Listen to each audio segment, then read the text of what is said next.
Hi everyone. तो आज इस वीडियो में हम बात करने वाले हैं डैम फैम कंट्रोवर्सी के बारे में and in general friendships last क्यों नहीं करती, क्या रीज़न होता है उसके पीछे, क्या साइकोलॉजी होता है, उसके बारे में भी हम लोग बात करेंगे। सो मेक श्योर आप ये वीडियो एंड तक ज़रूर देखना।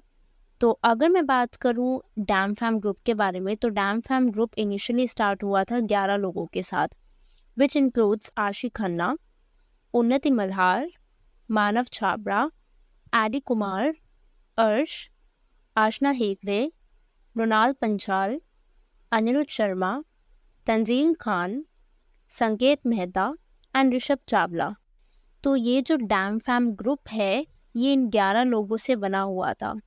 कोविड के दौरान ये ग्रुप काफ़ी ज़्यादा पॉपुलर हुआ था because of what they used to do, उनकी videos and all that stuff, because वो फ्रेंडशिप वाली चीज़ थी। और कहीं ना कहीं कोविड के टाइम पे एवरीबडी वाज लोनली, तो उनके चैलेंजेस और बाकी सारी चीज़ें देखकर काफ़ी लोग एंटरटेन होते थे and before COVID as well. It's just that कि कोविड पर उनकी पॉपुलैरिटी काफ़ी तेज़ी से बढ़ी थी। तो डैम फैम के ग्रुप की अगर मैं कंट्रोवर्सीज की बात करूँ, तो काफ़ी कंट्रोवर्सीज अभी तक रही हैं। सबसे पहले डैम फैम ग्रुप टूटना शुरू कब हुआ था? तो कुछ साल पहले, 3-4 साल पहले लगभग, अनिरुद्ध शर्मा और मृणाल, इन दोनों ने उस क्रिएटर ग्रुप डैम फैम से अपना डिपार्चर अनाउंस कर दिया था, जिसके बाद ग्रुप में सिर्फ 9 मेंबर्स बचे थे। और मृणाल और अनिरुद्ध अब करंटली एक रिलेशनशिप में है और होपफुली उन दोनों की इस साल शादी भी होगी। ये भी मृणाल ने अपने इंस्टाग्राम पर और स्नैपचैट पर अनाउंस करा था। उसका रीज़न इन्होंने ये दिया था क्योंकि वो दोनों अपनी जर्नी पे फोकस करना चाहते थे, अपनी इंडिविजुअलिटी को दिखाना चाहते थे, ना कि एक ग्रुप का पार्ट बनना चाहते थे। तो कोई हार्ट फीलिंग्स नहीं थी एक दूसरे के लिए, इट्स जस्ट दैट वो खुद पर काम करना चाहते थे, इसलिए उन्होंने उस डैम फैम ग्रुप को छोड़ दिया था। जिसके बाद ग्रुप में बचे थे 9 मेंबर्स। अब उन 9 मेंबर्स में कहीं ना कहीं कुछ कुछ लोगों के आपस में रिलेशन बननी शुरू हुई। फॉर एग्जाम्पल कुछ टाइम पहले, और वहीं से इनफैक्ट कंट्रोवर्सी की शुरुआत भी हुई। सबसे पहली कंट्रोवर्सी तो यही थी कि मृणाल और अनिरुद्ध ने डैम फैम ग्रुप को छोड़ दिया था। बट उसके बाद सेकंड जो मेजर कंट्रोवर्सी आई, और मैं कहीं ना कहीं बोलूँगी जो ग्रुप टूटना और भी ज़्यादा शुरू हुआ, वो तब था जब आशना ने संकेत के बारे में एक वीडियो पोस्ट करी अपने यूट्यूब पर, और उसके बाद आशना को काफ़ी हेट भी मिलना शुरू हुआ। वो वीडियो किस रिगार्डिंग थी? तो उसमें आशना ने बोला था कि मुझे संकेत के लिए कोई एज सच फीलिंग्स नहीं है, और संकेत और मैं रिलेशनशिप में नहीं है। And why all of it happen, because उनके जो फैंस थे, उनके जो फॉलोअर्स थे, वो संकेत और आशना को एक साथ कहीं ना कहीं लिंक किया करते थे।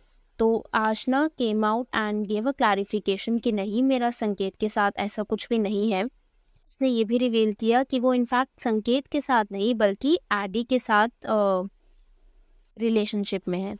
और सपोजिडली उन्होंने वो जो वीडियो अपने यूट्यूब पर एयर करी थी, उस वीडियो के बारे में किसी को भी आइडिया नहीं था कि वो अपनी रिलेशनशिप एडी के साथ इस तरीके से ऑफिशियल करेगी और कहीं ना कहीं बताएगी कि संकेत और मेरा कुछ नहीं है। और फैंस को लगा कि बिकॉज संकेत डिज़र्व टू नो, और संकेत को ये चीज़ पता होनी चाहिए थी, अगर उसके बारे में एक पब्लिक प्लेटफॉर्म पर इस तरीके से बात की जा रही है कि मैं संकेत के साथ रिलेशनशिप में नहीं हूँ, जिसकी वजह से कहीं ना कहीं आशना और एडी, स्पेसिफिकली एडी को बहुत ज़्यादा हेट मिलनी शुरू हो गई थी उन शिपर से जो आशना और संकेत को शिप किया करते थे।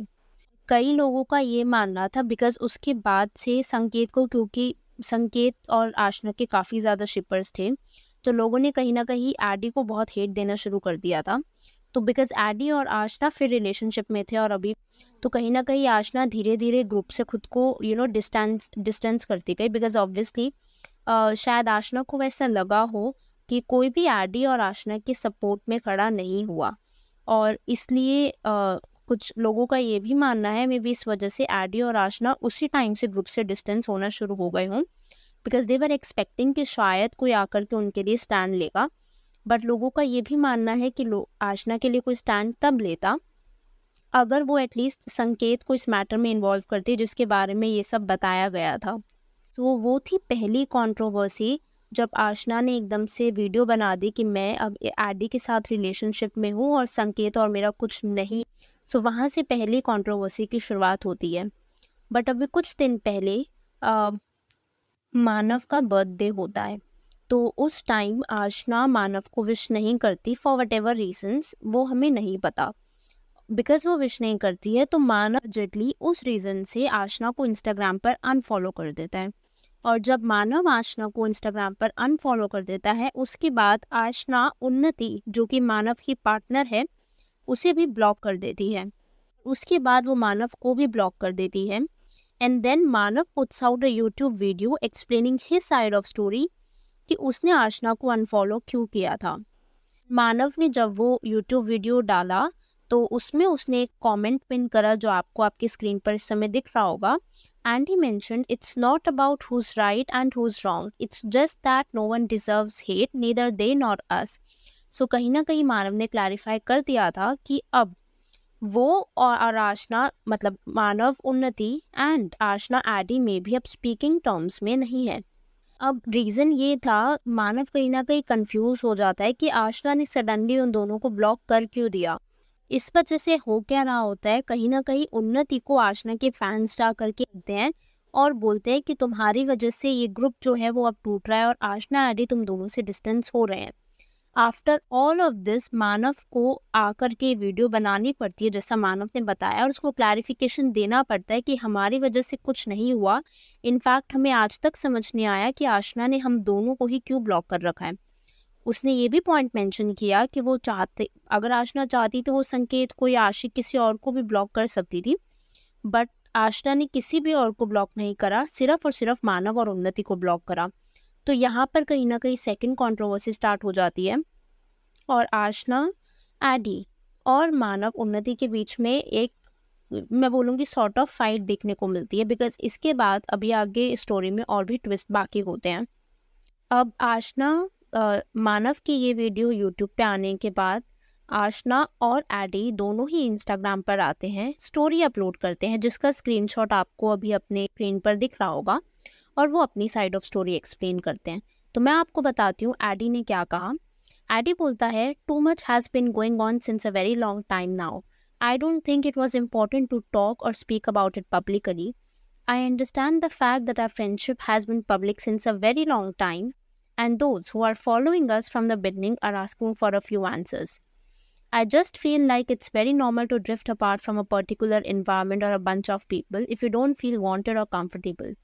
If we are not speaking about this particular topic, doesn't mean that we are on the wrong.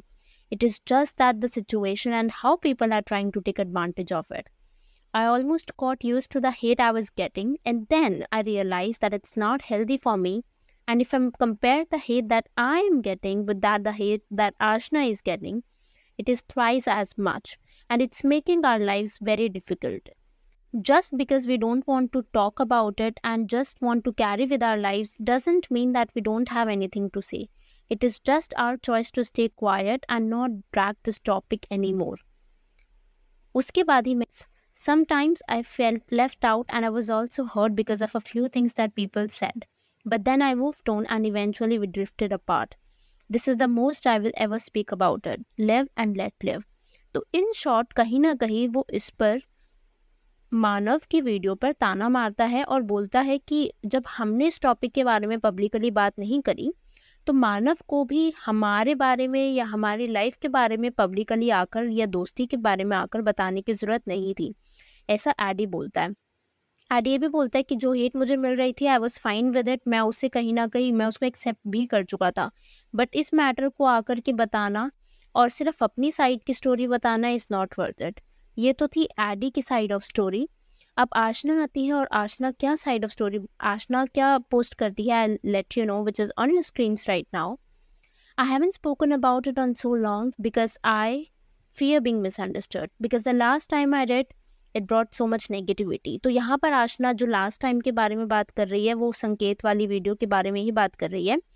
Because जब उसने संकेत के बारे में वीडियो बनाई थी कि संकेत और वो रिलेशनशिप में नहीं है बल्कि संकेत और एडी हैं, तो उसको काफ़ी बैकलैश मिला था और इनफैक्ट आशना ने वो वीडियो अपने यूट्यूब चैनल से डिलीट भी कर दी थी. It still lingers behind sarcastic comments that people make too. I am just not okay to put myself through that again. I just feel like apologizing to any of you that I have let down. I had just have to choose what makes me feel happy, and I hope you know that it takes very long for me to decide to put myself first. There is just so much guilt that comes with it, but I just want to be honest to myself. To end this, I would like to mention that there is no communication gap from my end. अब ये बात आशना ने क्यों बोली? क्योंकि होता क्या है, अच्छा उससे पहले ना जो आशी खन्ना है, उसने एक वीडियो बनाई थी अपने यूट्यूब पर, और उसने उस वीडियो में बताया था कि मैंने 500 बार आशना को रीच आउट करने का ट्राई करा, बट हो जाती है, दोस्ती टूट जाती है, ब्ला ब्ला, ऐसा आशी ने अपनी साइड ऑफ स्टोरी में बताया था। इसलिए आशना ये बता रही है कि मेरी तरफ से कभी भी कोई कम्युनिकेशन गैप नहीं रहा है। तो कहीं ना कहीं वो यहाँ पर आशी को टॉन्ट मार रही है, बिकॉज जब आशी की वीडियो आई थी तो भी आशना कुछ नहीं बोली थी, बट इस टाइम जब मानव की वीडियो आई तो मे बी आशना को लगा हो कि अब उसे चुप नहीं रहना चाहिए। I have conveyed my feelings to whoever it concerned. There were no fights involved, just sharing feelings. I came out feeling like there was a big ball in the middle and it was going nowhere. Even as a friend, I always kept my priorities very clear, even in a big group. And those who know, know. What upsets me is that one particular person has made multiple videos on same topic, which at this point looks like it is to run their own narrative. यहाँ पर आशना जिसे point out कर रही हैं that is मानव, क्योंकि उसने बोला है कि मानव ने इसी टॉपिक पर कई वीडियोस बनाई हैं, बट मैंने जितना मानव का यूट्यूब देखा था मुझे सिर्फ एक ही वीडियो इस टॉपिक पर मिली। अगर वो अपने डेली व्लॉग्स में ये सब बोलता हो तो हो सकता है मे बी वो टॉन्ट करता हो, क्योंकि मैं उसके डेली व्लॉग्स नहीं फॉलो करती, बट मे बी मुझे जो टाइटल से या मुझे जो मोटी मोटी एक ही वीडियो मिली वो सिर्फ एक थी। सो आई एम नॉट श्योर आशना यहाँ पर किसकी तरफ हिंट कर रही है। Supposedly it is Manav, because वही सिर्फ यूट्यूब पे कंसिस्टेंटली वीडियोस बनाता है। Making statements like they have reached out 500 times. अब यहाँ पर जिसकी बात हो रही है वो है Aashi, and we have never responded. I would love to see that person's messages where they have apparently reached out. तो वो कह रही है कि मैं उनके मैसेजेस देखना चाहूँगी जिन्होंने बोला है कि उन्होंने मुझे रीच आउट किया है in front of them because of their videos. And even now, every time they make a video, a new wave of hate follows on all my social media accounts, on my YouTube videos, on my posts, in my DMs. I have not just said anything hoping that one day this topic will be put to rest. वहाँ पर वो बोलती है कि जब भी कोई इंसान नई वीडियो बनाता है, चाहे वो YouTube वीडियो हो या कुछ और हो, हेट जो है वो सिर्फ आ करके मुझे मिलती है, मेरे DMs में मिलती है। If you don't like me or don't want to follow me, that is okay. I am comfortable with being misunderstood at this point. वो बोल रही कि आई एम फाइन अगर आप मुझे मिसअंडरस्टैंड करो, अगर आप फॉलो भी नहीं करो, दैट्स ऑल्सो फाइन, ऐसा आशना बोलती है। I am not sure if people want to know what happen or just want a scapegoat to blame it all on, but there is nothing more to say. There is no one person to catch hold of. Friendship goes both ways. अब वो यहाँ पर taunt मारती है कि friendship दोनों तरीके से होती है। तो आशना यहाँ पर अपना पॉइंट ऑफ व्यू बता रही है कि फ्रेंडशिप एक तरीके से नहीं होती, it's obviously both sided, two sided. At some point, everyone feels like they don't connect with someone like they used to. The more you try to force it, the more artificial it feels. And with time, you learn that sometimes it's okay to let it go and not put the pressures of letting people down on your shoulders. In this case, letting all of you down. I'm sorry. Let's remember the good times for what they were. Moving forward, I am just going to try that I don't involve a lot of my personal life on social media, which is kind of hard to do because the lines are so blurry, but we'll try. If you got this far, thanks for being patient. If you have stayed with me all this while, I love you. I read all the DMs, the good and the bad.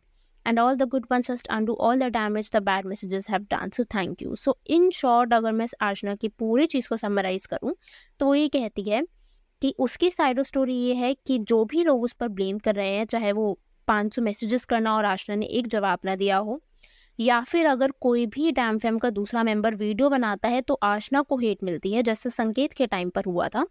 तो बोल रही कि भैया मेरी side of story ये है, मेरी side of story भी तो सुनो आप। आशना और एडी ने दिया था अपना ये रिस्पॉन्स, और जब एडी और आशना अपनी साइड ऑफ स्टोरी बता देते हैं तो उसके बाद मानव डालता है इंस्टाग्राम पर एक और नई स्टोरी और वो बताता है अपनी साइड। तो वो कहता try to convey everything in the most respectful way possible, and that's how they respond, never trusting anyone from now.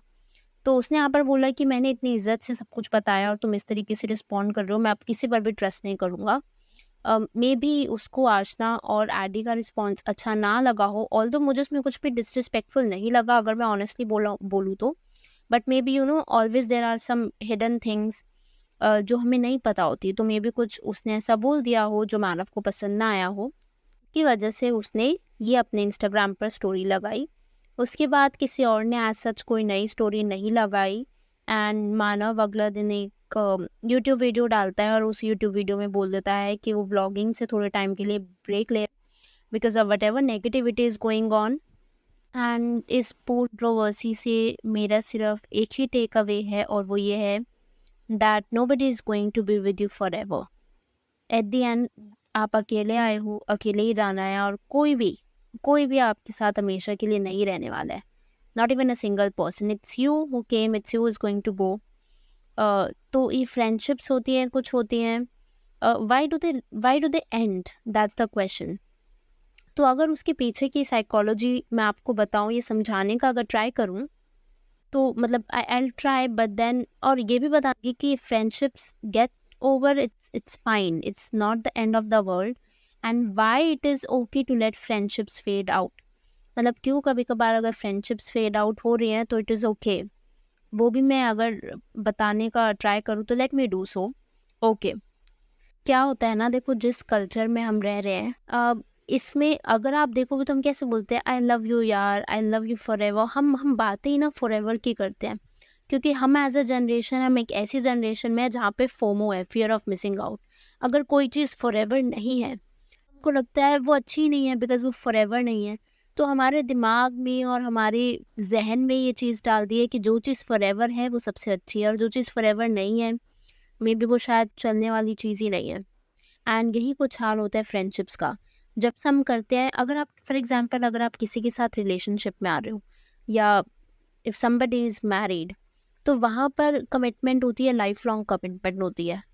लेकिन फ्रेंडशिप में ऐसे कोई कमिटमेंट, ऐसा कोई वो प्री कमिटमेंट के साथ नहीं आती। It's never set. अगर आपका कोई फ्रेंड होता है, आपने कोई बॉन्ड साइन करा होता है, या आपने कोई अग्रीमेंट करा होता है, या आपने कुछ सेरेमनी करी होती है, नो, इट्स ऑलवेज अनसेट। वो हमेशा बिना बताए होती है, and it's always between two people, it's unsaid. आप कभी भी किसी को बोल कर नहीं करते हो यार तुम मुझसे फ्रेंडशिप करोगी।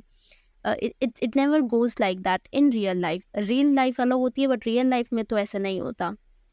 से अगर आप कभी 8th में थे, एंड अगर आपके स्कूल में कभी सेक्शन चेंज हुए हो, आपके फ्रेंड चेंज हुए हो, आपने लेट्स से 10th के बाद अपनी स्ट्रीम चेंज करी हो, 11th-12th में या फिर कॉलेज में, और आपके फ्रेंड का कुछ और स्ट्रीम हो, आप साइंस से हो, आपका फ्रेंड लेट्स से आर्ट्स या कॉमर्स से हो, एनीथिंग लाइक दैट। और ऑब्वियस सी बात है, आपका ग्रुप चेंज होगा, आपके लोग चेंज होंगे, आपके आसपास की चीज़ें बदलेंगी। जैसे आप पहले किसी से रिलेट कर पाते थे, मे बी अब वैसे रिलेट ना कर पाते हो, नॉट ओनली इमोशनली बट एक स्पिरिचुअल लेवल पर भी। और वहीं पर इट इज़ फाइन अगर वो चीज़ फेड हो रही है, आप एक पर्सन के साथ जैसे पहले रिलेट कर पाते थे वैसे नहीं कर पाते, इट इज़ फाइन। हो सकता है आप एक सर्टेन लेवल ऑफ एफर्ट उस फ्रेंडशिप में डाल रहे थे, और सामने वाला उस तरीके से रिस्पॉन्ड नहीं करता था। लेट्स से आप 10 कॉल अपने फ्रेंड को मिलाते हो, और उसके बाद वो आपको कॉल बैक करता है for what ever reason. May be जितने एफर्ट्स आप डालते हो, सामने वाला अगर उतने एफर्ट्स नहीं डालता, तो उस चीज़ को कैरी फॉरवर्ड करने का कोई मतलब भी नहीं बनता। बिकॉज अगर उनको किसी चीज़ की रिस्पेक्ट नहीं है, they don't respect your boundaries, they don't respect your time, so it's different and it's difficult to carry forward that friendship. कुछ फ्रेंडशिप्स ऐसी भी होती हैं जहाँ पर आप उनसे शायद महीनों बात ना करो, या अगर आप फ़ोन भी नहीं कर रहे हो, बात भी नहीं कर रहे हो, मिल भी नहीं रहे हो, then also it is intact. और वो फ्रेंडशिप्स होती हैं मे बी जहाँ पर आपके सर पर कुछ प्रेशर ना हो। अगर आपके घर पर कुछ प्रॉब्लम चल रही है, एंड फिर भी आपकी फ्रेंड आपको बोल रहा है कि नहीं मुझे टाइम दो, देन मे बी वो फ्रेंडशिप शायद लास्टिंग फ्रेंडशिप ना हो। और ऐसी फ्रेंडशिप्स अगर फेड आउट हो जाएं तो भी इट डजेंट मैटर। तो अगर फ्रेंडशिप्स फेड आउट होती भी है, so let's get comfortable with that, because as we grow up, people around us change, surroundings around us change, उसके हिसाब से हम लोग भी चेंज होते हैं। And you know what the best thing about not having a forever is that every moment matters. जब हमें पता लगता है ना यार कोई चीज़ फॉरएवर नहीं रहने वाली, तो हम हर मोमेंट को खुल के जीते हैं। आई थिंक यही चीज़ अगर आप अभी स्कूल में हो, कॉलेज में हो, ऑफिस में हो, if you are working whatever, just live in the moment. Because अगर जहाँ पर हमारे दिमाग में फॉरएवर का ख्याल आना शुरू हो जाता है, वहीं पर चीज़ें कहीं न कहीं हमें फोमो होना शुरू हो जाता है। हर फेल्ड रिलेशनशिप एक पार्टिसिपेशन ट्रॉफी होती है, और हर रिलेशनशिप जब तक वो रहती है it's a golden opportunity. Most important, not having forever means आपके पास टाइम भी लिमिटेड है। अगर आपके लाइफ में कोई इंसान आ रहा है, he or she is there for a reason, it could be for a season or for a lifetime also. वो आपके लाइफ में कुछ वैल्यू ऐड कर रहे हैं, मीनिंग ऐड कर रहे हैं, that is what is to be taken away. But yeah, काफ़ी लॉन्ग वीडियो थी, and if you have made this far, thank you. Make sure to subscribe the channel if you haven't already. I'll see you soon with another video.